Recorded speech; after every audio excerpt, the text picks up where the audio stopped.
I was in my apartment when my career ended. Kitchen table. The coffee beside my laptop was still warm from the morning I thought would save me. Outside my window, downtown traffic crawled between glass towers, like the city had no idea my whole life had just been reduced to a Zoom link and a severance form. But they didn't know the recording was still running when my boss confessed to the illegal part. Mason Drake smiled before he said the words. Not a happy smile. A polished one. The kind men wear when they have already prepared the lie, printed the paperwork, and chosen who will look guilty when the floor starts burning. Viola, he said, leaning toward his webcam. We appreciate everything you've contributed to Larkmere Digital. Nobody says appreciate when they are about to give you something good. Candace Lowell from HR sat in the square beside him, eyes fixed somewhere below her screen. Trevor Haynes from Legal had his fingers folded under his chin. 3 directors had their cameras on, but their souls absent. 2 other boxes stayed black, names hidden behind muted initials. It was 9:03 a.m. The meeting title said, Organizational Update. The calendar invite had arrived 18 minutes earlier. No agenda, no warning, no dignity. Mason adjusted his navy jacket like the camera owed him obedience. Due to restructuring and strategic realignment, he said, your position has been eliminated, effective immediately. The sentence fell clean. No stumble, no shame. Candace finally looked up. You're laid off, Viola, she said softly, like kindness could disinfect the blade. For a moment, all I heard was the low hum of my refrigerator and the faint sound of traffic rising from the street below. The city kept moving. Elevators kept opening. Coffee shops kept filling. Somewhere in a tower across the avenue, another executive was probably saying teamwork while cutting someone out of the budget. I looked at Mason's face, then at the red dot blinking in the corner of my screen. Recording. He thought the meeting was a termination. He didn't know it was turning into a deposition. Before the meeting started, he had asked me one question. Viola, just confirming, you are not recording this conversation, correct? I had said, why would I need to? He had smiled. Company policy. But 7 minutes before the call, a message from an unknown number had landed on my phone. Don't leave when they think it's over. That's when he says the illegal part. I thought it was spam. Then I saw the names in the Zoom room. Then I pressed record. Mason kept talking.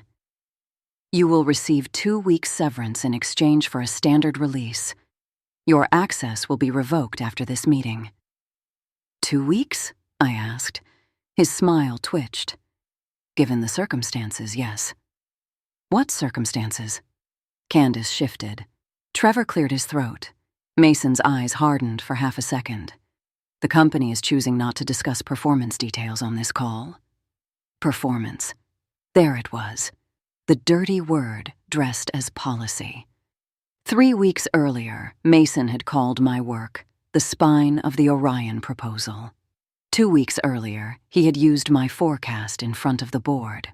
1 week earlier, I found $480,000 sitting in a revenue line I had never approved. Now I was performance. He offered me 2 weeks of severance for 2 years of silence. Bad math was always his specialty. I rested my hands flat on the table so they wouldn't shake on camera. Mason, I asked you on Friday why the Orion board packet had been altered. His smile disappeared. Only for a breath. But the recording caught breaths too. This is not the appropriate forum, he said. It became the appropriate forum when you connected my termination to performance. Trevor leaned forward. Viola, we need to remind you that all internal documents remain confidential. Any attempt to retain, distribute, or record proprietary information may expose you to legal consequences. Legal consequences. The phrase landed exactly where he aimed it, in the stomach. Mason looked pleased. That was when I knew Trevor was not warning me. He was performing fear for the record. Their record, not mine. Candace read from a document. Your separation agreement will be emailed by noon. We advise you to sign within 24 hours. And if I don't? Mason answered before HR could. Then the company protects itself. He let the words sit there, a little threat in a clean shirt. The call ended at 9:17. One square vanished, then another. Trevor left first. The directors followed. Candace's camera cut to black. Mason stayed. His square expanded. He looked away from his camera and laughed. She'll sign, he said. Another voice answered, Candace. Her microphone was still live. Mason, that was too aggressive. No, it was necessary. She asked about Orion. She saw a number she didn't understand. She built the model. And now she doesn't work here. My fingers went cold around the edge of the table. Candace whispered, You told me the altered packet had already been approved. It was. By Priya? Mason exhaled like she had bored him. Priya signs what looks clean. The timestamp says she approved it Friday at 8:41 p.m. She was on a flight. Silence. Then Candace said, Mason, don't get dramatic. You backdated the CFO approval? No, he said. A chair creaked, then his voice dropped. I corrected the timeline. I stopped breathing. The red dot blinked. Candace said, And Viola? Viola became a liability when she emailed me about the variance. The 480,000? Never say the number out loud. But you fired her because she found it. I fired her because people like Viola always think being right is protection. He laughed again. She'll cry, write one emotional email, then sign. Give her a scary paragraph about confidentiality. She has rent anxiety written all over her. My throat tightened. Not from tears, from recognition. He had studied my fear like a spreadsheet. Mason kept talking. By Monday, her name is gone from the Orion file history. Eli's session takes the heat if anyone asks. Clean chain. Candace's voice cracked. You used Eli's login? End the call. I thought you ended it. The silence that followed had teeth. Mason's face turned toward the screen. His eyes moved. He saw my name still connected. For 1 second, neither of us spoke. Then I clicked leave. Not because I was scared, because the trap had closed around him, and traps do not need speeches. They mistook my silence for fear, but I was just letting the evidence finish its sentence. I saved the recording 3 times. Laptop, cloud, USB drive. Then I sat still until the coffee became a dark circle in the mug.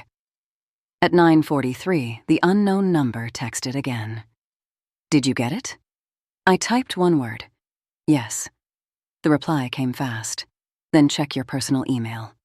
Subject line. Weather. The email arrived at 9:45. No greeting, no signature. One attachment. Weather.pdf inside was not weather. It was a screenshot from Slack. Mason Drake to Eli Mercer.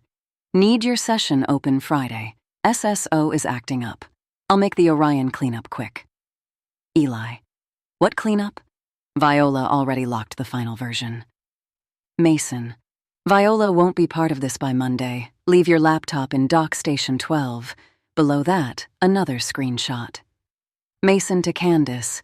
Package VC as restructuring. Use performance if she pushes. Legal scares her off recording. I read it standing up, then sitting down, then standing again.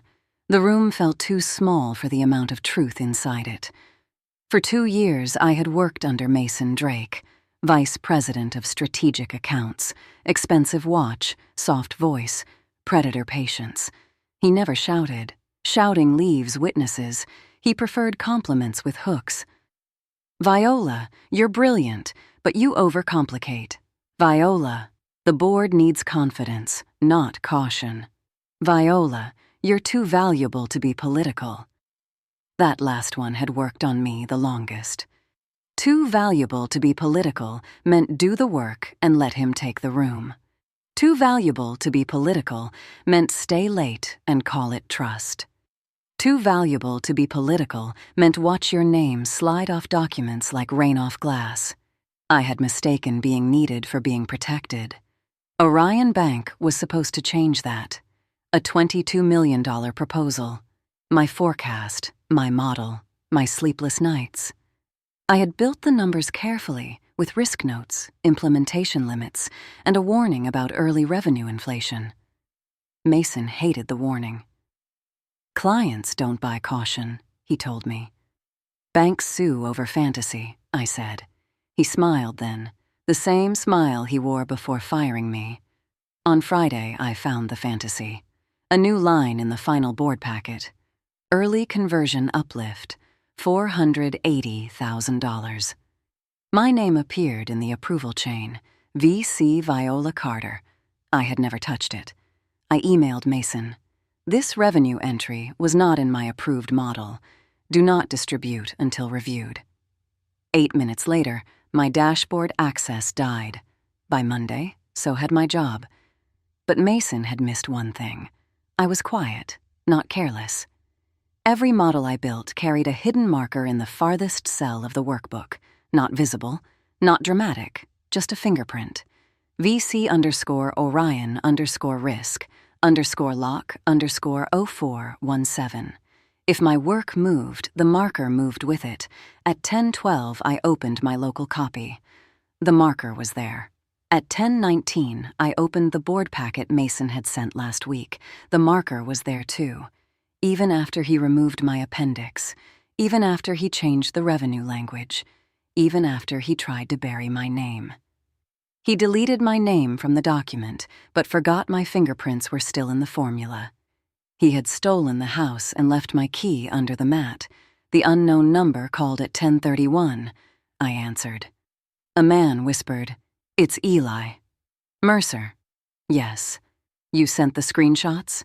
"Yes." His breathing was uneven. "I think he's setting me up." "He said your session takes the heat." "I know." A drawer opened on his end. Papers moved. I left my laptop unlocked because Mason told me SSO was failing. I thought it was weird, but he's Mason. When I checked the access logs, the Orion packet was modified under my session at 8:43 p.m. I left the building at 7:06. "Can you prove that?" "I have badge records and the Slack messages." "Save everything." I did. "Not on company devices." A bitter laugh. I learned. I almost smiled. Fear recognizes fear. "Why help me?" I asked. His voice dropped. "Because I watched you stay until midnight fixing his proposal while he was at dinner with the board. Then I watched him call you unstable in a Slack thread."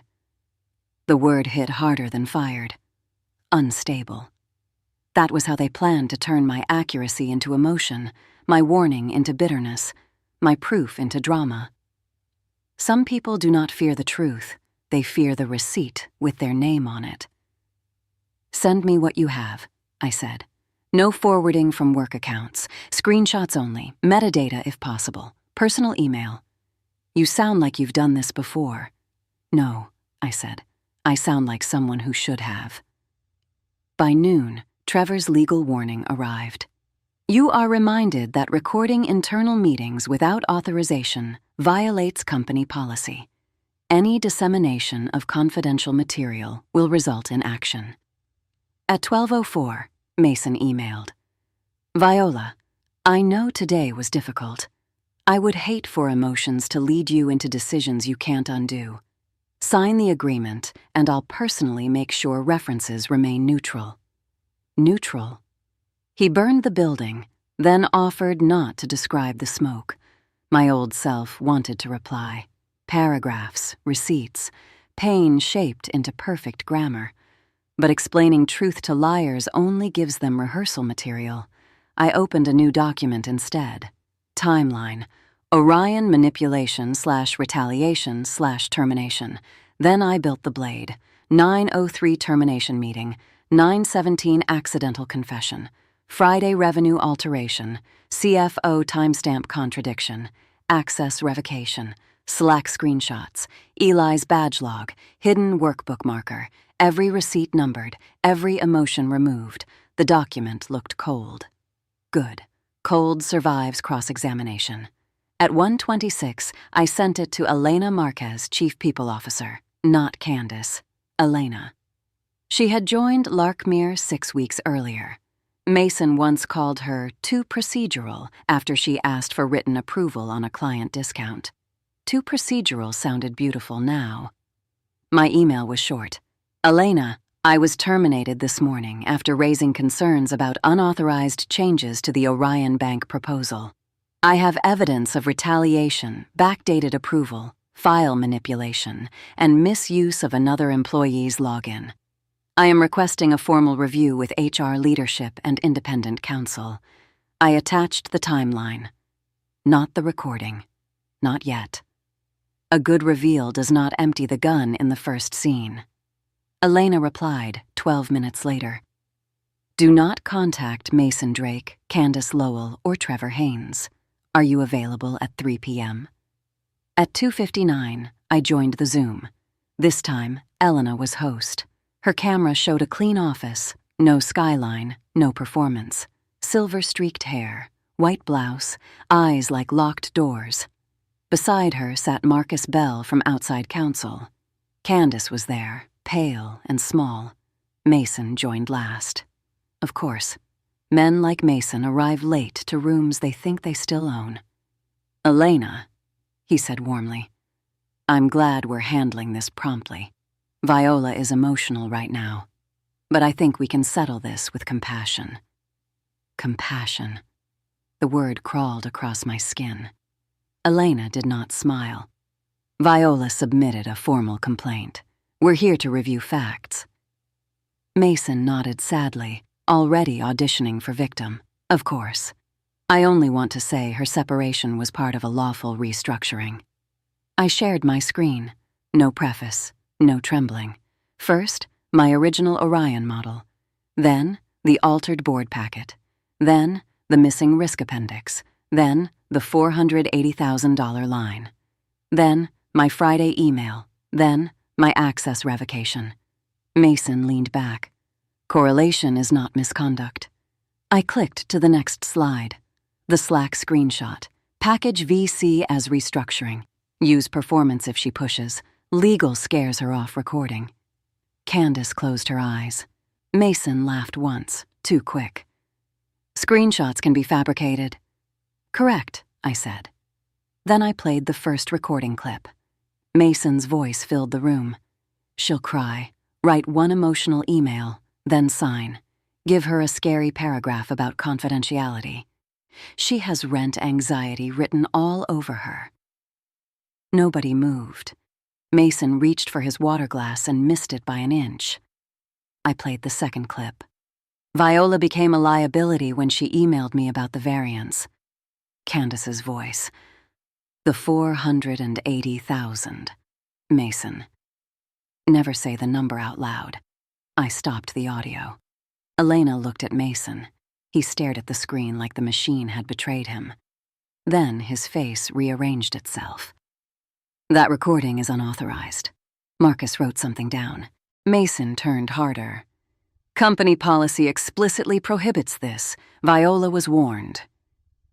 He called my recording illegal because it was the first honest thing in the meeting. Elena's voice stayed flat. Mason, did you make those statements? The issue is admissibility. Mason. His jaw moved. No answer came out. I played the third clip. Mason. By Monday, her name is gone from the Orion file history. Eli's session takes the heat if anyone asks. Clean chain. Candace whispered, Oh, God. Elena turned to her. Candace, were you present for this conversation? Candace nodded. Out loud, please. Yes. Did you know Viola was still connected? No. Did Mason discuss removing her name from Orion files? Candace's lips parted. Mason snapped. Candace, be careful, Elena said. Mr. Drake. 2 words, no volume. The room obeyed them anyway. Candace looked down. Yes. Mason's face lost warmth, all of it. Elena, this is becoming hostile. No, I said. This is becoming accurate. His eyes cut to me. There he was. Not the mentor, not the executive. The man behind the soft voice. You don't understand what you're doing, he said. I clicked again. Eli's badge record appeared. Exit, 7:06 p.m. Packet modification, 8:43 p.m. Mason's badge entry to revenue operations, 8:29 p.m. Mason's exit, 9:14 p.m. Then the hidden workbook marker, VC_Orion_risk_lock_0417 original model. Altered packet, same fingerprint. Elena leaned closer. Marcus stopped writing. Mason did not blink. That was how I knew the evidence had reached bone. You used my model, I said. Removed the risk warning, added unsupported revenue, backdated Priya's approval, used Eli's open session, then fired me before I could connect the chain. Mason smiled. A dead smile. You're very confident for someone who doesn't understand executive decision-making. Priya Shah joined the meeting at 3:41. Nobody had told Mason she was coming. The CFO appeared in a gray blazer, hair pulled back, face bare of politeness. Mason's mouth opened. Priya spoke first. I was on a flight Friday at 8:41 p.m. I did not approve the Orion revision. The room went silent. The good kind. The kind that makes liars hear their own breathing, Priya continued. Orion Bank has been informed that Larkmere is reviewing the integrity of submitted materials. Mason, your access is suspended pending investigation. For the first time all day, Mason looked small, not humble. Small, there is a difference. You're making a mistake, he said. Priya's eyes did not move. No, I made the mistake when I trusted the packet. Mason looked at Candace. She looked away. He looked at Elena. No door opened. Finally, he looked at me. He had fired me through a screen that morning. Now the same screen held him still while his power bled out in pixels. Mason built his career on clean rooms and dirty numbers. That day, both got audited. His square vanished. Elena removed him from the meeting. No speech, no explosion, just absence. The cleanest sound I had ever heard. Candace started crying. I'm sorry, she said. I did not answer. Some apologies arrive carrying the body they helped bury. Elena asked if I wanted to pause. I looked at my own face in the corner of the screen. Calm, tired, still here. No, I said. Finish it. By Friday, Mason Drake was gone. The company announcement said he had resigned to pursue new opportunities. Corporate language is where consequences go to wear perfume. But inside Larkmere, everyone knew. Trevor was removed from the case. Candace gave a written statement. Eli was cleared. Priya rebuilt the approval process so no executive could edit a board packet without dual verification. Orion paused the contract for 12 days. Then they signed a smaller version. Honest numbers, real risk notes. My appendix restored. My name on the model. The same company that called my proof a problem suddenly needed it to solve theirs. Elena offered me reinstatement with back pay. I asked for something else. 30 days as an independent consultant. A corrected employment record. A separation agreement that told the truth without forcing me to return to the room where everyone had watched me bleed politely. I didn't want my old chair back. I wanted the table to remember who they let bleed on it. Priya approved it. On my last consulting day, she called me into a private Zoom. No audience, no Mason, no performance. I read your original model again, she said. It should never have been touched. I nodded. There are compliments that come too late to repair the first wound, but they still stop the second one from forming. Why didn't you expose everything publicly? she asked. I looked at the little red recording light in the corner of the meeting window.